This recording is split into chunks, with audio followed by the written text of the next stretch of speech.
Sobat Maestro, sesaat lagi kita akan bersama-sama mengikuti ibadah Raya Minggu bersama Gereja Isa Al-Masih Jemaat Lengkong Besar. Selamat mengikuti.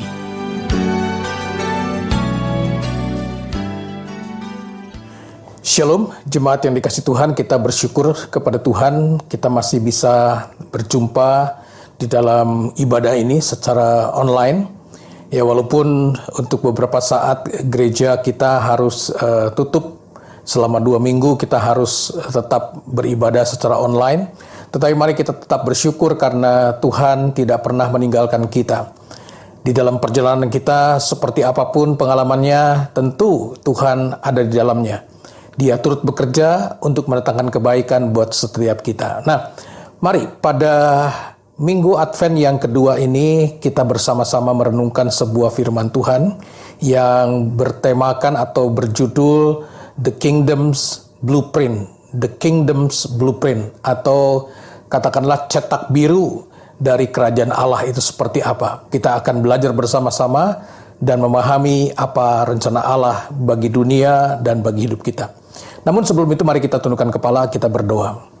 Bapa di surga, kami mengucap syukur karena kembali hari ini Tuhan memberikan kesempatan kepada kami untuk belajar dari firman-Mu, diperlengkapi oleh firman Tuhan, belajar dari kebenaran firman-Mu yang mengubahkan kehidupan kami, mengubahkan cara berpikir kami, dan menuntun kami berjalan di dalam rencana Allah yang besar. Kami menyerahkan pemberitaan firman Tuhan sebentar ke dalam tangan-Mu, ya Tuhan. Engkau berbicara kepada setiap kami, perdengarkanlah suara-Mu, sampaikanlah isi hati-Mu kepada kami semua, agar kami boleh mengalami perubahan hidup yang semakin hari semakin berkenan kepada Tuhan. Berbicaralah kepada kami ya Tuhan, karena setiap kami siap untuk mendengar. Demi Kristus Yesus Tuhan kami berdoa dan kami memohon. Amin. Baik, jemaat yang dikasih Tuhan, saya katakan tadi kita akan belajar satu tema yang berkata Kingdom's Blueprint. Apa itu Kingdom's Blueprint? Tapi sebelumnya mari kita akan melihat beberapa ayat firman Tuhan yang mendasari renungan kita pada hari ini. Yang pertama, kita ambil dari Yesaya pasal 40 ayat yang ke-28. Yesaya pasal 40 ayat yang ke-28 berkata demikian. Tidakkah kau tahu dan tidakkah kau dengar, Tuhan ialah Allah kekal, yang menciptakan bumi dari ujung ke ujung.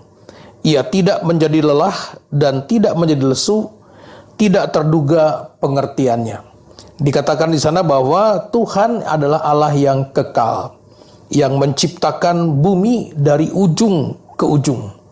Dan bahkan di bagian akhir dari firman Tuhan itu berkata tidak terduga pengertiannya.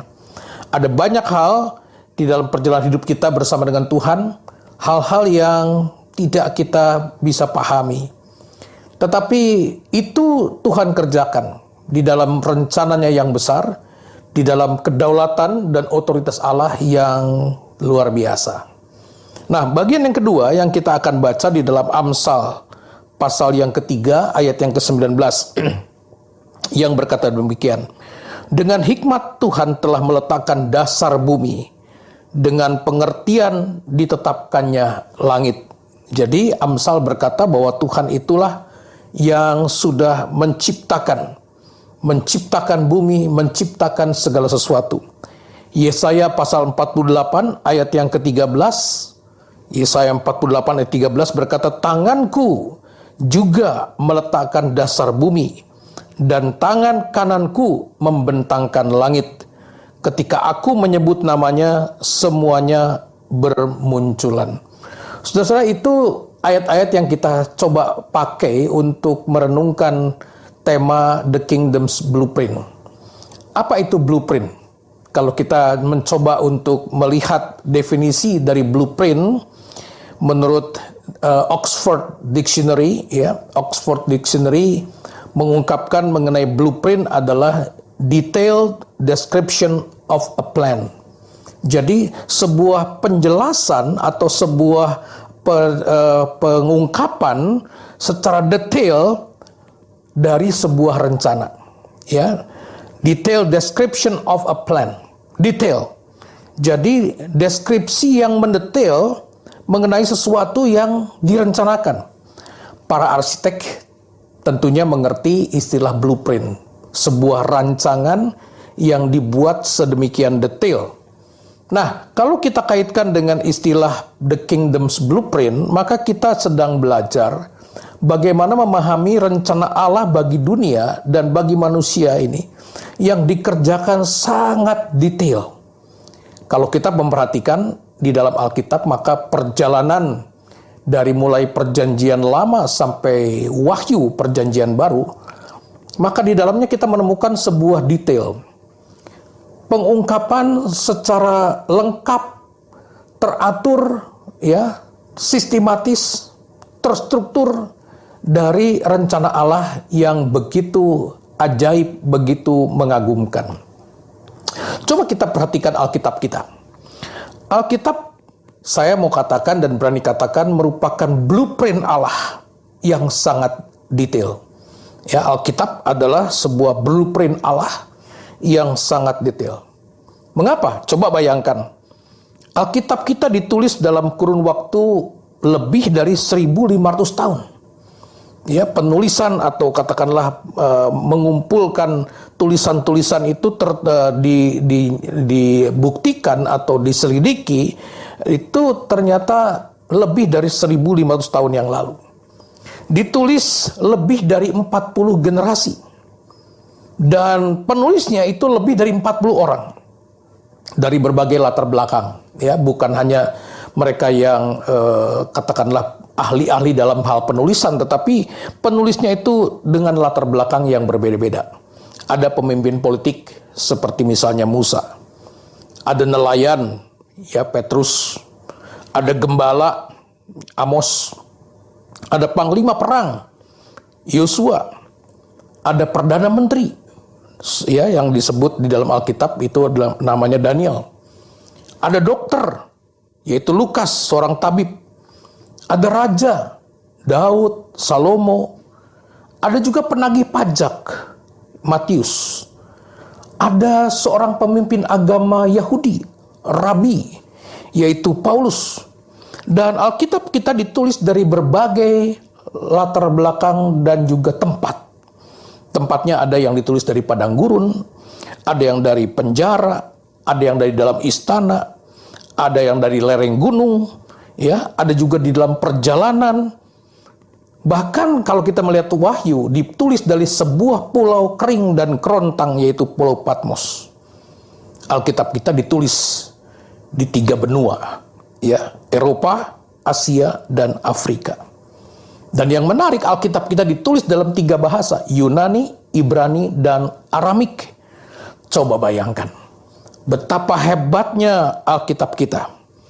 Dan semuanya kalau kita perhatikan merupakan rangkaian kisah dan tulisan yang berkesinambungan, saling melengkapi, saling membuktikan kebenaran.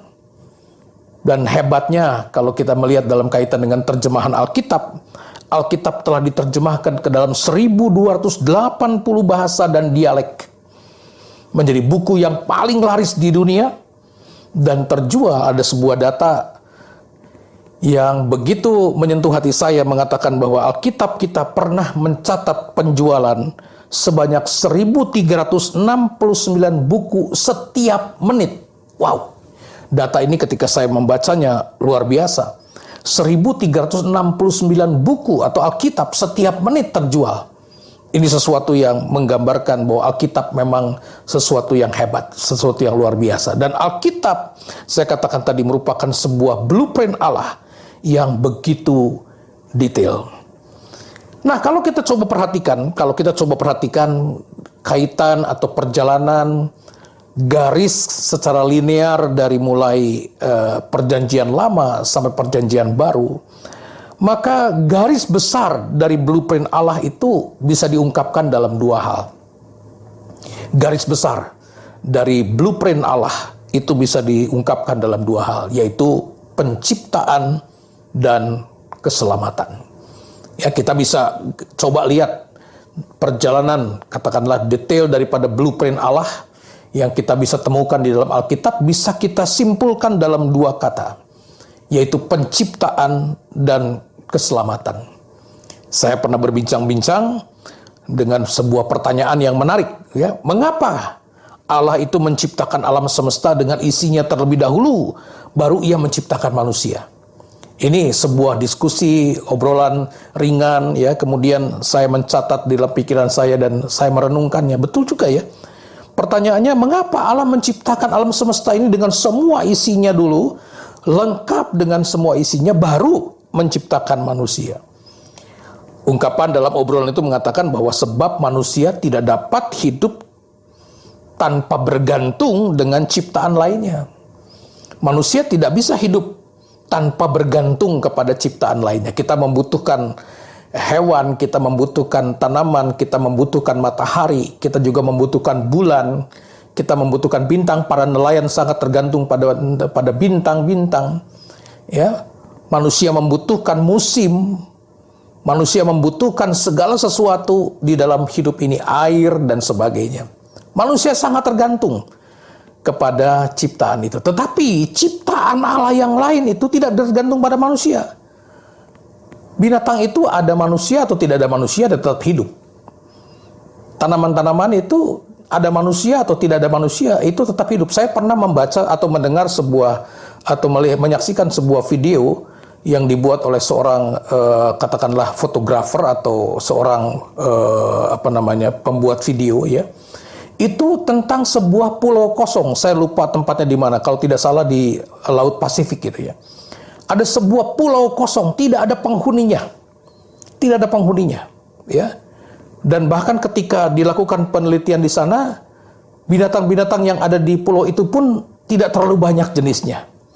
Tetapi pohon-pohonan atau katakanlah hutan yang ada itu subur. Tidak ada manusia. Tetapi hewan dan tumbuhan itu bisa hidup.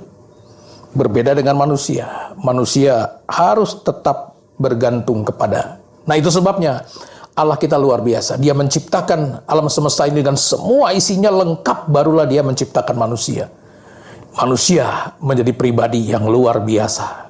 Ciptaan Allah yang mulia. Nah, coba kita sekarang melihat bagaimana perjalanan, ya. Dari mulai Allah menciptakan alam semesta dan kemudian Allah menciptakan manusia. Sebenarnya rencana Allah itu adalah rencana yang begitu hebat, begitu agung, begitu mulia. Rencana Allah yang diwarnai dengan kedamaian, dengan sukacita, dengan berkat, dengan kemurahan, dengan kemuliaan, kekudusan dan sebagainya. Tetapi kalau kita perhatikan, sayang sekali dosa telah membuat manusia itu rusak. Kejadian pasal 3 itu mencatat bahwa manusia jatuh ke dalam dosa. Sejak itu terpisahlah manusia dengan Allah. Sejak itu ada jurang yang dalam antara manusia dengan Allah. Ada sebuah keterpisahan antara manusia dengan Allah. Dikatakan memang karena manusia itu tidak mentaati perintah Allah, makan buah yang dilarang, maka pada waktu itu mereka mati. Mati dalam pengertian terpisah, terputus hubungan antara manusia dengan Allah. Mulai sejak dosa masuk, maka ada satu jurang yang dalam yang memisahkan antara manusia dengan Allah. Manusia hidupnya rusak. Dan kalau kita perhatikan memang selanjutnya di dalam kisah Alkitab menunjukkan bahwa manusia hidup dalam kejahatan, dalam kerusakan moral, ya, bahkan juga di dalam kerusakan spiritualitas. Mereka menjauhi Tuhan, mereka menyembah berhala. Ya, mereka tidak lagi mengingat kepada perjanjian-perjanjian Allah. Betul-betul hidup manusia merosot, rusak. Mereka menjauhi Tuhan, menjauhi ibadah. Tetapi yang menarik, saudara-saudara, kalau kita perhatikan pengalaman yang dicatat oleh Alkitab, serusak bagaimanapun manusia, Allah tidak membuang. Allah tidak pernah membuang manusia yang sudah jatuh ke dalam dosa, yang hidupnya rusak. Allah tidak pernah membuang. Saya teringat ungkapan di dalam Yeremia pasal 18 ayat 1 sampai ayat yang ke-6. Ya, saya bacakan bagi saudara. Yeremia pasal 18 ayat 1 sampai 6 dikatakan, firman yang datang dari Tuhan kepada Yeremia bunyinya, pergilah dengan segera ke rumah tukang periuk Di sana aku akan memperdengarkan perkataan-perkataanku kepadamu. Lalu pergilah aku ke rumah tukang periuk, dan kebetulan ia sedang bekerja dengan pelarikan. Apabila bejana yang sedang dibuatnya dari tanah liat di tangannya itu rusak, perhatikan. Apabila bejana yang sedang dibuatnya dari tanah liat di tangannya itu rusak, dikatakan begini Alkitab, maka tukang periuk itu mengerjakannya kembali menjadi bejana lain menurut apa yang baik pada pemandangannya. Tidak dibuang. Bejana yang rusak itu tidak dibuang, tetapi dikatakan dibuat kembali, dikerjakan kembali. Ayat 5 berkata, kemudian datanglah firman Tuhan kepadaku, bunyinya, masakan aku tidak dapat bertindak kepada kamu seperti tukang periuk ini, hai kaum Israel?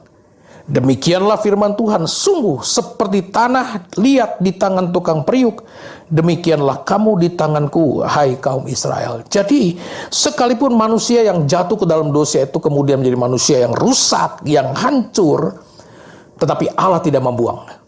Allah tidak membuang, ya. Oleh karena itu, mari coba kita mempelajari sedikit perjalanan daripada blueprint ini, sehingga kita menyadari betul betapa hebatnya blueprint Allah, rencana Allah yang detail. Saya katakan tadi dimulai dengan penciptaan, dan ketika khususnya menciptakan manusia, Alkitab katakan bahwa manusia diciptakan serupa dan segambar dengan Allah, yang disebut sebagai imago Dei atau image of God, imago Dei. Satu pribadi yang diciptakan Allah dengan kemuliaan, serupa dan segambar dengan Allah. Tetapi dosa merusak kehidupan itu. Dosa merusak kehidupan manusia, memisahkan manusia dengan Allah. Dosa membuat manusia betul-betul terpisah. Namun, sekali lagi saya katakan, Allah tidak membiarkan yang rusak itu kemudian hancur. Di dalam Kejadian pasal 3 ayat 15 diungkapkan mengenai sebuah janji sulung. Saya tidak membahasnya secara detail, tapi dalam Kejadian pasal 3 ayat 15 diungkapkan sebuah janji sulung, yang intinya berkata nanti akan ada penyelamatan. Nanti akan datang seorang yang akan menyelamatkan, yang akan memulihkan kehidupan manusia. Dan kemudian setelah itu di dalam kisah Alkitab selanjutnya, Kejadian, Keluaran, Imamat, Bilangan, dan sebagainya, kita menemukan sebuah tipologi daripada penyelamatan itu. Nubuatan-nubuatan disampaikan oleh para nabi. Tipologi-tipologi itu digambarkan di dalam Alkitab. Misalnya apa? Misalnya mengenai bait Allah atau bait suci atau kemah suci. Ya, dimulai dari kemah suci lalu kemudian menjadi bait Allah di zaman Salomo. Itu merupakan sebuah tipologi bagaimana Allah menyatakan kehadirannya di tengah-tengah jemaat. Allah tidak membiarkan manusia itu berjalan sendirian, tapi Allah menyediakan sebuah kesempatan untuk manusia dekat dengan Tuhan. Lewat apa? Kalau kita lihat di dalam kemah suci, ada korban persembahan, ada korban penghapus dosa, ada korban syukur dan sebagainya. Itu merupakan sebuah apa? Sebuah tipologi dari rencana Allah untuk menyelamatkan manusia. Ada korban yang harus disampaikan. Penetapan anak domba sebagai korban penghapus dosa dan korban keselamatan. Itu nubuatan. Lalu kemudian di dalam perjalanannya Allah menggenapi. Di mana Allah menggenapi? Ketika terjadi apa yang disebut dengan the first Noel atau Natal yang pertama. Yesus Kristus lahir ke dalam dunia. Ini yang sebentar lagi kita akan peringati. Yesus Kristus lahir ke dalam dunia sebagai manusia, sebagai anak manusia yang dilahirkan lewat perawan Maria. Dan kehadirannya adalah merupakan sebuah bukti penggenapan atas nubuatan yang disampaikan di dalam kitab para nabi. Diwarnai apa? Diwarnai dengan berita kepada gembala. Berita kepada para gembala di padang penggembalaan Efrata. Mengenai penggembalaan atau kisah mengenai gembala ini nanti secara khusus akan dibahas di dalam ibadah Natal tanggal 25. Ya, secara khusus nanti kita akan bahas mengenai gembala ini di ibadah Natal tanggal 25. Tetapi ada berita kepada gembala. Dan gembala-gembala itu membuktikan dengan mata kepala sendiri bahwa Yesus Kristus hadir. Mereka menjumpainya di palungan. Lalu Yesus yang lahir itu membuktikan selama 3,5 tahun melayani, setelah dia berpuasa, setelah dia menerima baptisan oleh Yohanes Pembaptis, maka dia masuk di dalam pelayanannya selama 3,5 tahun. Dia memilih murid-murid, dia mengajarkan mengenai keselamatan, mengajarkan mengenai kerajaan Allah. Tetapi inti daripada pengajaran Kristus adalah tentang pertobatan. Bagaimana manusia diajak untuk sampai kepada titik pertobatan. Menyadari bahwa manusia adalah manusia yang berdosa. Menyadari perlunya sebuah pertobatan. Dan ketika semua peristiwa yang dijanjikan Allah di dalam Kejadian pasal 3 dan seterusnya, maka Kristus yang hadir itu menggenapi bukti kasih Allah untuk menyelamatkan manusia. Buktinya apa? Dia mati di salib. Dia mati di kayu salib sebagai anak domba Allah, korban yang sempurna. Salib merupakan bukti kasih yang terungkap di mana? Yang terungkap di dalam Yohanes 3 ayat 16. Begitu besar kasih Allah akan dunia ini. Salib merupakan bukti kasih. Dan kasih Allah itu adalah kasih yang membawa kepada keselamatan dan hidup yang kekal. Membawa kepada keselamatan dan hidup yang kekal. Coba kalau kita melihat perjalanan tadi, blueprint Allah itu. Intinya dia mulai dari satu penciptaan. Tetapi dia juga berujung kepada keselamatan, penyelamatan manusia. Manusia yang percaya kepada Kristus, dia menjadi ciptaan baru. Diingat, tadi saya katakan manusia diciptakan di dalam kitab Kejadian serupa dengan segambar dengan Allah, dengan sebut dengan imago Dei. Tapi dosa kemudian merusakkan imago Dei itu. Tetapi di dalam korban Kristus di kayu salib, maka orang yang percaya itu dijadikan ciptaan baru yang disebut sebagai neo imago Dei, new image of God. Ciptaan baru. Yang lama sudah berlalu, yang baru sudah terbit. Artinya bahwa sebuah rencana Allah yang menyelamatkan itu sekarang digenapi lewat Yesus Kristus. Dan bagi orang yang percaya, keselamatan itu adalah sebuah jaminan yang pasti. Keselamatan hidup kekal. Itu sebuah gambaran daripada blueprint Allah. The Kingdom's blueprint. Nah, sebagai orang yang kemudian hidup di dalam perjalanan sebagai orang percaya, maka Tuhan memberikan dua hal penting yang membuat kita boleh betul-betul menyadari siapakah kita. Yang pertama adalah baptisan. Baptisan adalah sebuah rencana Allah untuk bagaimana manusia itu dimeteraikan lewat pengakuannya bahwa dia percaya kepada Yesus. Baptisan itu sebabnya disebut sebagai sakramen, perintah Tuhan Yesus. Dan yang kedua adalah perintah yang disebut dengan ekaristi, atau yang disebut kita kenal dengan istilah perjamuan suci. Membuat kita sadar adanya sebuah persekutuan yang erat dengan Allah. Dosa yang sudah merusakkan hubungan manusia dengan Allah dipersatukan kembali lewat darah Kristus. Persekutuan yang manis dengan darah Kristus adalah persekutuan kembali antara manusia dengan Allah yang terpisah karena dosa. Tetapi korban Kristus, darah yang tertumpah itu membawa perdamaian kembali antara umat dengan Allah, antara manusia dengan Allah. Itu sebabnya kita perlu menyadari bahwa sebagai orang yang diberikan kesempatan untuk percaya kepada Kristus, yang menerima Kristus sebagai juru selamat, kita harus sadar bahwa kita adalah the disciples of Christ. Kita adalah murid-murid Kristus. Hidup kita adalah hidup di dalam persekutuan dengan Kristus, persekutuan dengan firman-Nya. Dan yang menjadi tuntutan Allah di dalam kehidupan sebagai neo imago Dei adalah bagaimana kita hidup sebagai orang-orang yang benar, hidup di dalam kekudusan. Nah, inilah sebuah blueprint yang kita bisa pahami, the kingdom blueprint. Bagaimana Allah memberikan kepada kita sebuah janji penyelamatan yang digenapi dan kemudian kita nikmati. Itu sebabnya mari kita belajar menjadi orang yang percaya, hidup benar, hidup di dalam kekudusan, sehingga nama kita tidak dihapus dari kitab kehidupan. Wahyu pasal 3 ayat 1 sampai 6 saya bacakan sebagai penutup, berkata begini. Dan tuliskanlah kepada malaikat jemaat di Sardis, inilah firman Dia yang memiliki 7 roh Allah dan 7 bintang itu. Aku tahu segala pekerjaanmu. Engkau dikatakan hidup padahal engkau mati. Bangunlah dan kuatkanlah apa yang masih tinggal, yang sudah hampir mati. Sebab tidak satu pun dari pekerjaanmu aku dapati sempurna di hadapan Allahku. Karena itu ingatlah bagaimana engkau telah menerima dan mendengarnya. Turutilah dan bertobatlah.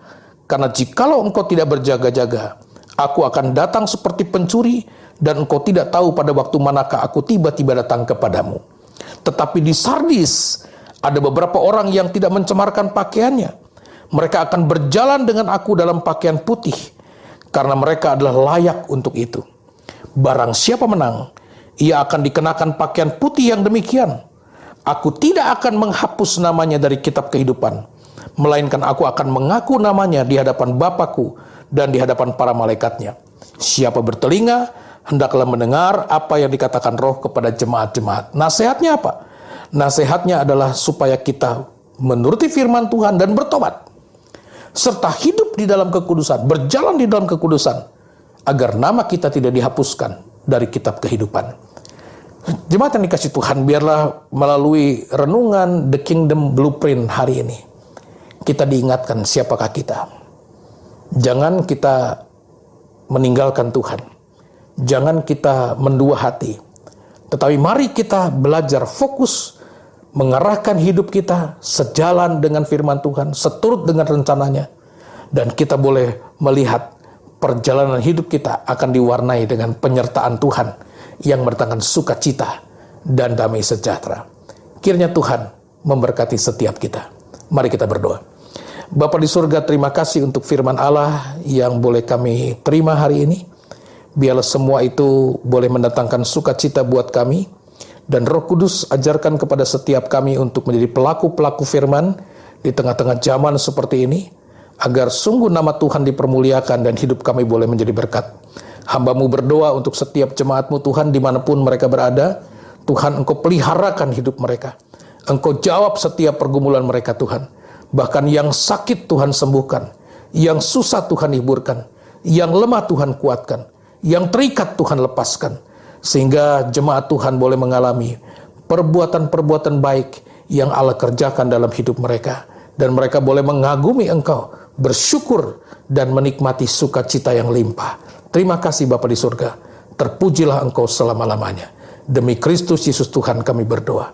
Mari jemaat yang dikasih Tuhan, arahkan hatimu, tadahkanlah kedua tanganmu, dan terimalah berkat Tuhan. Tuhan memberkati engkau dan melindungi engkau. Tuhan menyinari engkau dengan wajahnya dan memberi engkau kasih karunia. Tuhan menghadapkan wajahnya kepadamu dan memberi engkau damai sejahtera.